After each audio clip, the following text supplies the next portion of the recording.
আসসালামু আলাইকুম বন্ধুরা, আপনার সবাই কেমন আছেন? আশা করি ভালো আছেন। একটা ব্লগে আসলাম।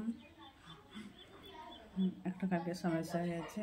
আপনার কালকে ইফতার করলাম, বৈকালে ইফতার করার পরে সন্ধ্যাতে মাগরিবের পর নামাজ পড়তে বসছে। নামাজ পড়া হয়ে গেছে। আমার ছোটো ছেলে ওই ঘরে রান্নাঘরে খেয়েছিল। খাওয়ার পরে আপনার আমার নামাজ শেষ হয়ে গেছে। আর ও ঘর থেকে খাইয়ে আসছে, দিয়ে আমাকে জোরে ডাকছে, মা। আমি উত্তর নিয়েছি, দিয়ে বলেছি মা বাইরে আলাদা, তাই বলছি। আমি বাইরে গিয়ে আলাদা দিয়েছি, দেখছি সাপ। আমি সাপের উপরে নজর পড়েছে, যে বাইরে গিয়ে আপনার ডেকে লেগেছে, সাপটাকে মারলো। তারপরে আমার হাতের তো খুব ভয় পেয়ে গেছে। ভয় পাওয়ার পরে আপনার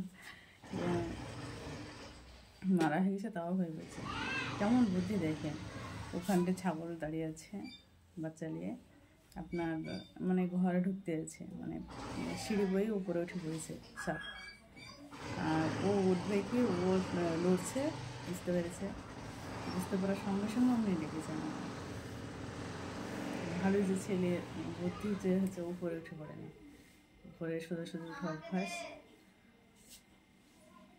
আমিও খুব কালকে ভয় পেয়ে গেছিলাম যে হয়তো ছেলেকে ছিল নাকি, খুব টেনশনে পড়ে গেছিলাম কালকে আমরা এসব নিয়ে।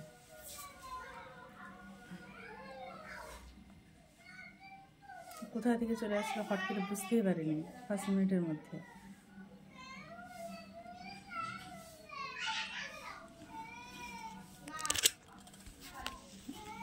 আতিফ তো আমার খুবই ভয় পেয়েছে, একটু কোলে উঠে পড়েছে, কোল থেকে আর নামছে না। ধরেন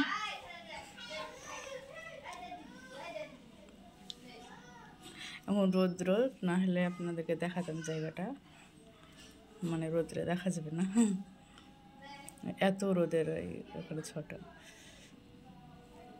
রোদ্রে গেলে আপনার আবছা হয়ে যাবে।